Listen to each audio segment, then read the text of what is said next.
Alright, everybody, let's talk about the year 1983, my top 10 plus 5 honorable mentions, and up to 10 shoutouts, and 5 dishonorable mentions. So there's going to be a lot of movies I'm going to be talking about. I'm not going to talk about each of them too long because I don't want this movie to last an hour. I have 42 movies from this year that I watched in preparation for this review here, or ranking.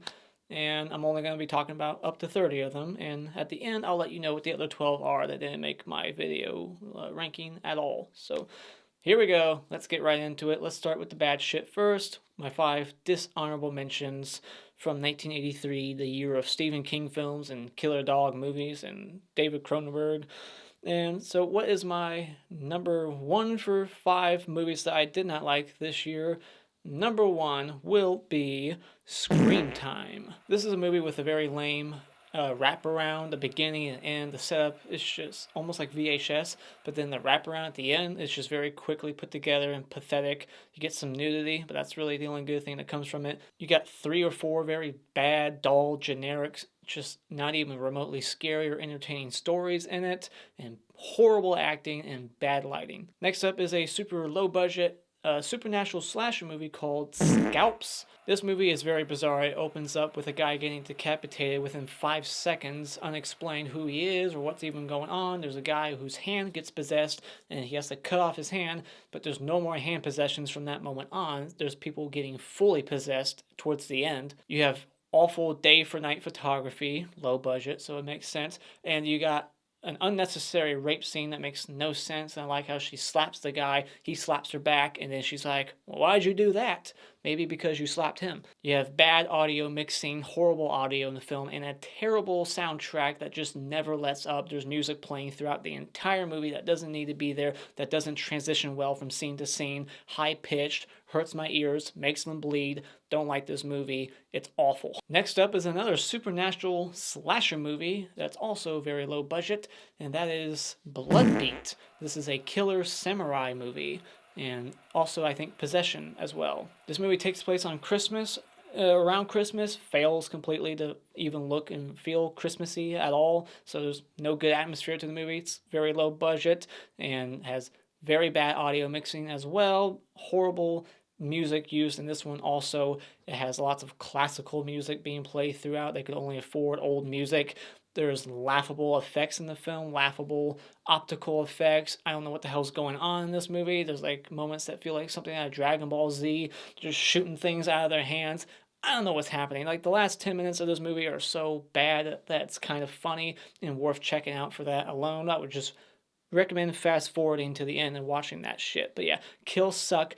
I don't think there's any gore in this movie. There's nothing really memorable here, and it's just a very boring flick as well. Skip it. Piss poor acting, bad everything. Next up is probably the lowest budget film I've ever seen. This looks like it was made for pennies, and that is the French slasher movie called Oprah, if that's how you pronounce it, aka Mad Mutilator. I had notes written for this movie, but then they got deleted, so I'm going to speak off the cuff. No script here, no notes. The only thing I remember from this movie is that it plays out like a silent film. There's like only music, hardly any sound effects, just music throughout the whole movie. That's awful. And there's occasional dialogue, so it's confusing. I thought it was trying to be a silent film with just music, and then there's occasional dialogue from time to time that isn't even necessary. There's no story at all in this movie, no character development, no characters at all, really. It's just like Don't Go in the Woods Alone. It's just like people getting introduced to get killed again and again and again by this unknown killer who we don't ever learn anything about, except for maybe he used to be a veteran at one point and he's just killing people randomly, and then oh look, there's zombies, and oh look, he's jacking his hatchet off like it's his dick. He's like stroking his hatchet, getting off on it. Very weird. There's a woman who just randomly shows up and starts cutting this guy off of a tree. He was hung from a tree, and she cuts him down, and then all of a sudden he comes to life, so now he's a zombie. And then what does she do? She starts shooting him a bunch and stabbing him, ties the rope back around his neck, ties that rope to her car, drives off, and decapitates the motherfucker. It just goes. Then there's like a vampire priest, I think, towards the end. I don't know what was going on there, and there's like, it feels like Texas Chainsaw Massacre and Evil Dead, and then it's a vampire movie. It's fucking weird, man, but it's not worth checking out. It's so bad. don't want. I do appreciate that they had the balls to kill like a 7-year-old kid and then like saw his head off. That's really all I can give this movie. It's terrible. Last but not least, the worst movie I checked out this month. Yeah, something was worse than Oprah, and that is Sledgehammer. This is like a shot-on-video horror movie that looks terrible. It's ultra low budget, but it's just so goddamn boring. Half of this movie, and I don't usually say things to be hyperbolic, and I'm not being hyperbolic when I say that this movie, half of it, is in slow motion. People will be walking in slow motion for 2 minutes straight. The opening shot lingers on a house for like 30 seconds with nothing being said. And it's like, why? You think the movie froze. That's how long it is. And whenever the killer pops up, it's in slow-mo. Whenever he raises a weapon, lowers a weapon, when people reach for doorknobs and twist them, and when doors open and shut, all in slow motion. And the characters are all obnoxious assholes that you just want to see get killed. No likable characters. And then scenes will, when a scene transitions to another scene, it freeze frames on the previous scene and then like fades into the next. Weird editing choice along with all the fucking slow-mo. This movie's effects were done by a company called Blood and Gore Studio, and that's funny because there really is no blood or gore in this movie. I mean, you got a killer with a sledgehammer and he doesn't even really fucking use that sledgehammer at all, maybe once. It's just a very, very bad movie, and it's the only movie I award 0 stars, 0 out of 10. Fuck this movie. Now, before we go into my top 10, let me give up to 10 quick shout-outs to movies that did not make my list but are worth seeing from 1983. American Nightmare. A man investigates the disappearance of his sister with the help of her roommate. He uncovers a trail of prostitution, incest, blackmail, and murder. That kind of gives something away. The Prey. 6 campers jaunt off to North Point where they're promptly stalked and killed by a ghoulish man who ultimately is just looking for a little love. The Final Tear. A group of friends head out for what is expected to be a vacation of hiking, camping, and a good time, but when a backwoods mama finds them on her turf, it becomes anything but a vacation. Twilight Zone, the movie. This is an anthology with 4 segments. Each is very true to its original, where eerie and disturbing situations gradually spin out of control. Sweet 16. A beautiful, lonely girl named Melissa tries to make new friends from a town she's currently living in. The only problem is, each of the boys that she spends time with end up brutally murdered. Her 16th birthday is on the way, but Melissa turns out to be a suspect when it seems she's the last person who has seen her boyfriends alive. Mountaintop Motel Massacre.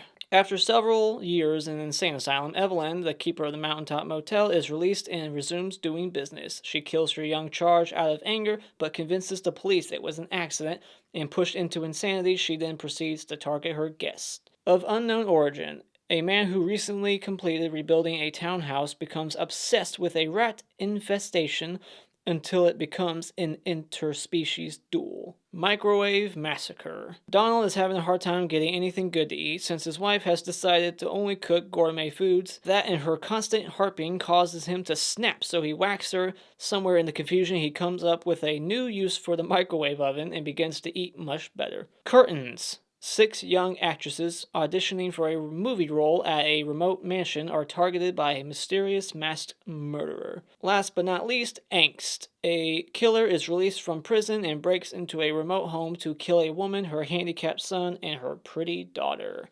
Alright, top 10 everybody. This is what we've been waiting for. Top 10, what is my number 10? It goes to a little movie called The Lift. A lift technician finds himself drawn into a web of mystery and peril as he investigates the perplexing, deadly accidents occurring in the elevators of a new office building. This is from the director who made Amsterdammed, which is a movie I reviewed recently, and I really like this one because of the concept. It's very weird. You got a killer elevator, and the kills in this movie are pretty funny. You got blind men walking into elevators thinking that there's an elevator there, but it's just a hole falling down. You got people getting decapitated with the elevator, very Final Destination 2, all on screen. Some good practical effects gore here. I like the look of the elevator. I like that they chose to put like, red, pinkish neon lights in the elevator to kind of give it like a, evil glow inside.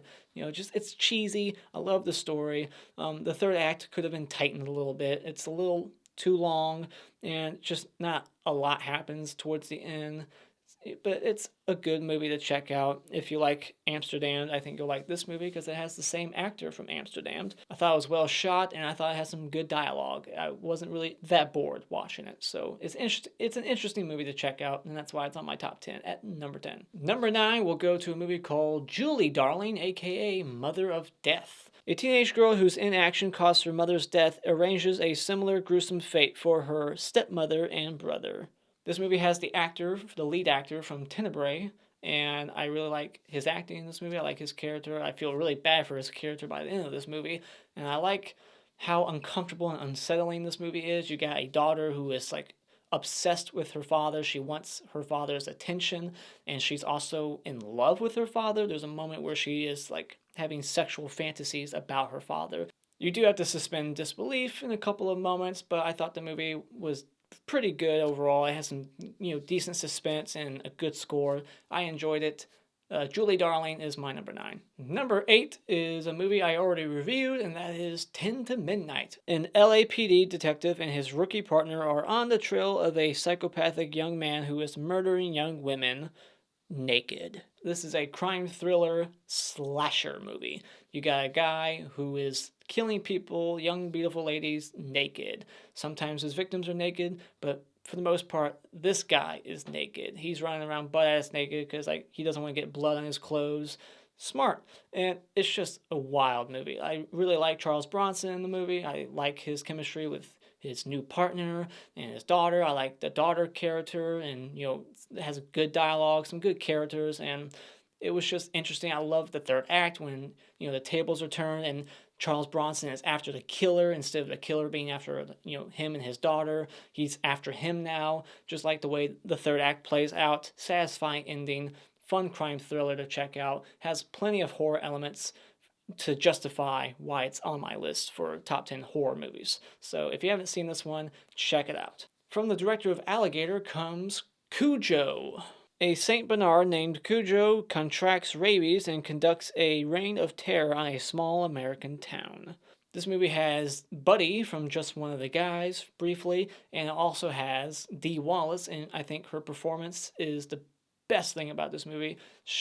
That and the tension in the movie, the suspense, the claustrophobic, isolated setting.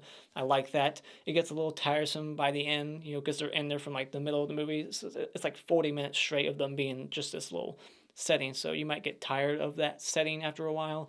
Like, come on, just leave, escape somehow, damn it. But I like how claustrophobic the setting is, and I like some of the tension, and Dee Wallace, she gives a fantastic performance. You have to suspend some disbelief in this movie also.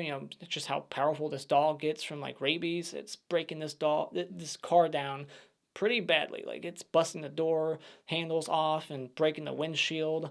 Like, it can do so much damage, but yet somehow it just can't manage to break the window fully and just kill them already. And they do a good job of making this dog look menacing as hell. Like, they put all kinds of crap and makeup on this dog to make it look evil. They really do a good job making it look sinister, like a dog from hell. And shout out to a person named Nightmare Shorts who said that this movie was their favorite from 1983. Next up is a movie that really surprised me. I had never seen it before, but I was really shocked by how much I liked it, and that is The Deadly Spawn. When a meteorite touches down in the New Jersey woods carrying a monstrous alien slug, it's up to 4 teens to stop it before its terrifying brood consumes all life on Earth. This is a movie that has really impressive low-budget gore and creature effects in it. It's a very simple premise. You got slugs or some kind of creatures in the basement that are just eating people apart, like they throw up severed heads. The way those look are really great. There's people that die that you would least expect died, and just they get decapitated and their headless bodies being thrown out windows. It's brutal and gory as hell, and that's really what saves this movie is all the practicals in it, the gore, the effects. Really love it. You got this main kid character who's like Tommy Jarvis in the final chapter. He's all about effects and magic tricks, and he's very brave.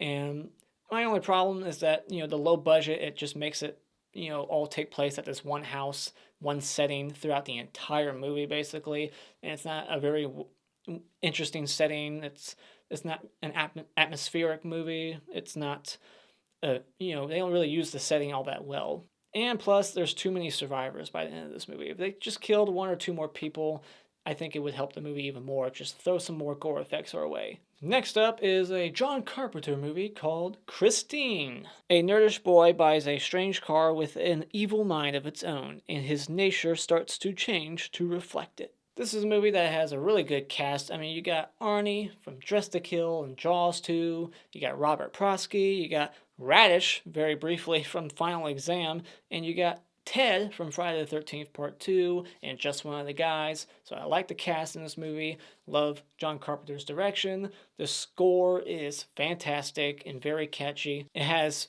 elements of like The Fog and Halloween 3 at times. The scene where the car fixes itself is iconic and just looks amazing. It's a very well shot movie. There's some beautiful visuals in the movie, like the scene where the car is driving down the road on fire.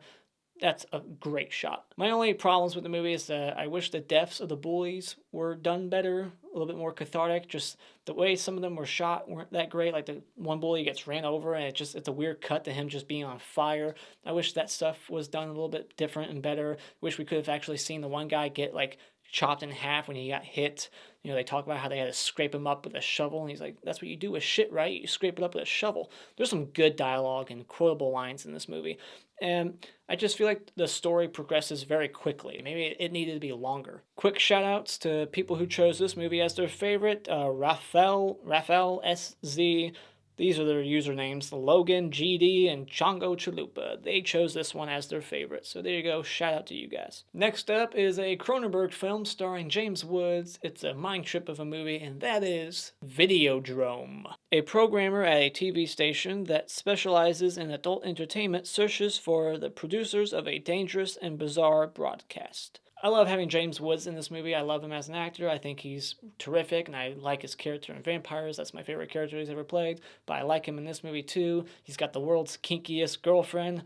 Does she even exist? I don't know. There's some things about this movie that I still don't understand. I like how trippy and weird this movie is, and the Rick Baker gore effects, you know, the stomach appliance that he's wearing, and they're sticking like videotapes in his stomach. The guy's hand gets chewed off. There's a body that just falls apart. Just lots of David Cronenberg body horror that you would expect from him. The only thing I could criticize is that I think that the plot's a little too convoluted for my taste. I still don't understand everything that's going on in this movie, and it's not a good pace. It's a little bit more leisurely paced. It's a movie that you need to probably watch more than once to fully understand. Number 3 goes to a very underrated sequel, and that is Psycho 2. After years of treatment at a mental institution for the criminally insane, serial killer Norman Bates is finally released. Deciding to move back into his long-dead mother's infamous old house, he soon finds himself tormented by her demands and begins to question his own sanity. I love that this movie has amazing continuity. You got the same actor back. You got that, score being redone by Jerry Goldsmith, and he does his own thing, but they kind of use some of the music from the first movie, and they even open up with the first movie, the shower scene. What a fantastic opening, black and white, transitioning to color. There's lots of little throwbacks to the first one, little nods to it.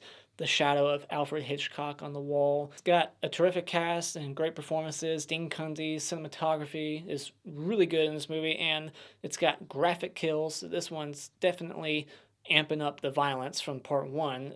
This one has the more 80s style kills in it. The knife through the mouth, that's really cool. The shovel to the back of the head at the end of the movie. The end shot of the movie is just phenomenal.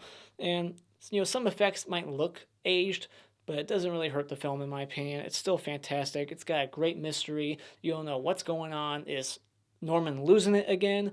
Or is somebody fucking with him? Who's killing this time? It's a great mystery. It's a little longer than your normal slasher, but it doesn't really feel slow. So check it out. It's phenomenal. And shout out to Mr. A. Clifford, who said that this was his favorite. Number 2, we'll go to another David Cronenberg movie, and that is The Dead Zone. When Johnny Smith awakens from a coma caused by a car accident, he finds that years have passed, and he now has psychic abilities. Heartbroken that his girlfriend has moved on with her life, Johnny also must contend with his unsettling powers, which allow him to see a person's future with a mere touch. This movie stars Christopher Walken, who I love in this movie, and it's produced by Deborah Hill, Hill, who did the Halloween movies, and you got Mark Irwin doing the cinematography work here, and he does cinematography for lots of horror movies. Recognized his name. You got Martin Sheen here also. Just a good cast. Great performances. You even got the actress from, I think, Invasion of the Body Snatchers. And I just love the premise of this movie. You know, he's helping police officers solve this crime, and then, you know, he's also trying to stop this guy from becoming president. You know, the plot kind of changes throughout the movie. You know, it's mainly about Christopher Walken and, you know, his struggle with life and trying to figure out why he has this power. You know, he feels like it's a curse, but then he finds out that it's a gift by the end. I think the first half of this movie is the strongest. It's got a very strong first half, and the second half is still good, but not as strong, if you ask me. And it's got a very powerful orchestra score to it. It's very emotional at times too, so there's a lot of good drama in here that really hits. I would just be devastated if I was in his shoes, waking up after like a 5-year coma, losing your girlfriend. Like, it's a sad movie at times, and the ending is both, you know, cathartic and sad at the same time. Now, before we get to my number one, let's talk about a few honorable mentions here, movies that just barely missed my list. And number 15 will be House of the Long Shadow. This is a Pete Walker film who did Frightmare, and this has classic horror actors in it like Christopher Lee, Vincent Price, Peter Cushing, and it's got that gothic horror atmosphere. I really like the premise of this movie, an author going to this one setting location to write a book, and he keeps getting distracted from writing his book, and there's some twist along the way, lots of neat little reveals that I did not see coming. It's very interesting. So yeah, some things probably won't make sense, you know, on a second watch, especially maybe there's some plot holes in this movie probably. I need to watch it again. This is a movie that you do need to probably watch more than once. And there's 2 cat scares though in this movie, and that's stupid. Quit with the cat scares. All right, there's a cat that jumps out of a suitcase. Who packed their fucking cat in a suitcase? That stuff always bugs me. And I did think that the lead actress in this movie was not good. I didn't like her character. I just didn't like her performance. Didn't like the face that she was making the entire movie, all bug-eyed throughout most of it. Her awful Courtney Cox and Scream 3 hairdo. Didn't like it. But still a good movie. Check it out. Number 14, we'll go to a Jackie Kong film, and that is The Bean. Jackie Kong, of course, made Blood Diner, one of the better horror comedies of the 80s. And this movie just is so freaking funny because of how ridiculous and bad it is. Like, I really liked this movie. It has lots of really good alien creature effects in it. This movie opens up with weird like trailer narration, the kind of narration that you would hear in horror movie trailers. There's narration in the first minute and then never again. But this young kid gets in the car and then gets decapitated within like a few seconds. It's awesome. Lots of good gore. I like the look of the creature in the movie, the being, whatever it is, and just lots of bad editing. And I do feel like there's just scenes that just end abruptly, like scenes that just kind of go nowhere. And of course, there's a cat scare as well. Next up is a movie based on a novel, and that is The Keep. This has a really good cast. It has Ian McKellen, it's got Gabriel Burns, and Robert Protsky from Christine. What I like about this movie is that I really like the cinematography. It was shot well. There's some good visuals in here, and it was very atmospheric. It takes place in like the 1940s during World War II. You got a bunch of Nazis getting killed, getting what they deserve. The look of the demon is very aged of the times, very 80s, practical effects, red glowing eyes. The thing looks like Arnold Schwarzenegger without skin. One thing I will nitpick about this movie is that I don't like that they hire a bunch of like British and American actors to play German Nazis that are speaking English the entire film. That little stuff like that takes me out of it. It's like they would realistically all be speaking German the entire movie, but for some reason they all choose to speak English to one another. It makes no sense. Next up is Panic Beats, aka Heartbeat. This one has a Blu-ray that just recently came out, I think, and this one has a couple of surprisingly gory moments in it. It's very atmospheric. Love the one setting location, and really like the premise. There was a couple of small twists and reveals in the movie that I didn't see coming. It has like creepy like visuals like of dead people that look like something out of a Fulci movie, and it's got some gory moments and some cool looking zombies in it, and a neat premise. So check it out. Last but not least, before we get to my number one, let's talk about Mausoleum. This one uses a lot of cool, colorful lighting in it, so it looks good. Lots of good lighting and lots of seduction and nudity. You got this woman who's possessed and she like seduces all these men. There's cool telekinetic kills in the movie. This woman like bursting people's chests open with her mind. It's got gothic horror atmosphere to it, so I like the atmosphere of the film, and I like that the black maid does the smart thing and leaves.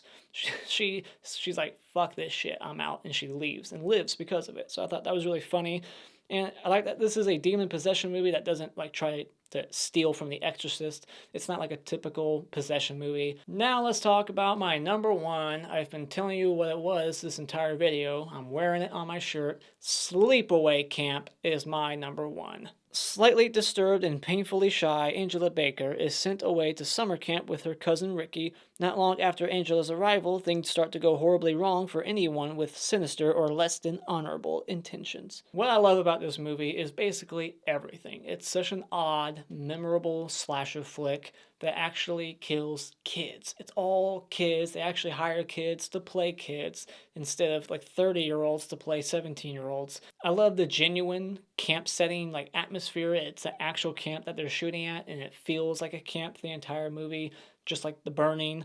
And it's got an over-the-top score, over-the-top performances, quirky characters, of creative kills in it with effects done by Ed French, and just I love the kills. They're very creative, not ultra gory, but they're still memorable.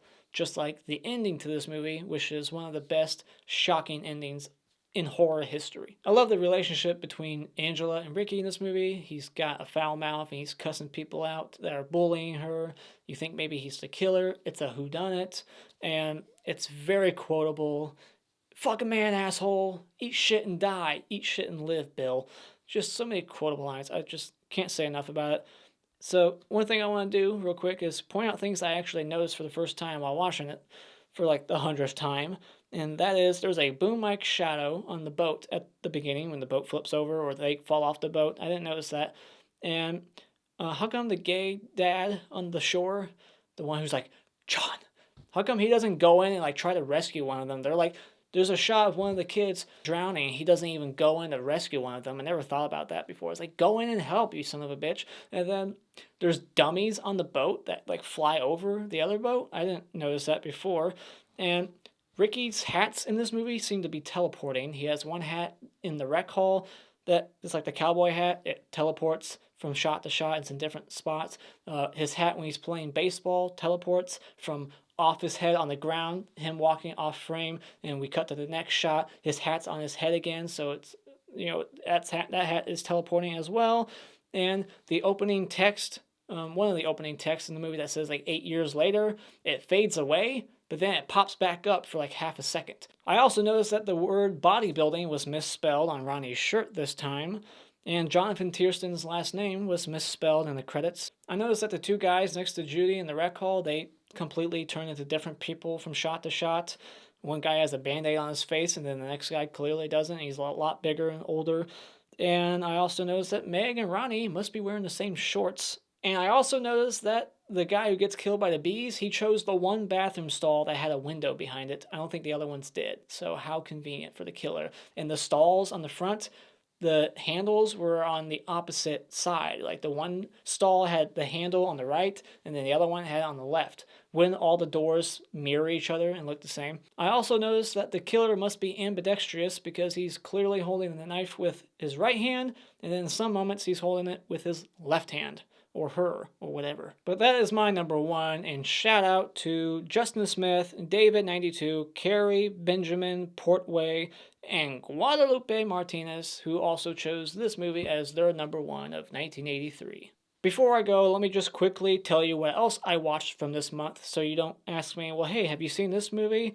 Yes, maybe I did. Movies that did not make this list at all would be Night of the Demon, which has a 1980 release date, but also an 83, so I threw it in here. Nightmares, the anthology movie, One Dark Night, Dogs of Hell, Mortuary, Spasms, Jaws 3D, The Devonsville Terror, Zader, aka Revenge of the Dead, Amityville 3D, Eyes of Fire, and last but not least, A Blade in the Dark. That is my top 10 favorite horror movies of 1983, plus honorable mentions and shoutouts and dishonorable mentions.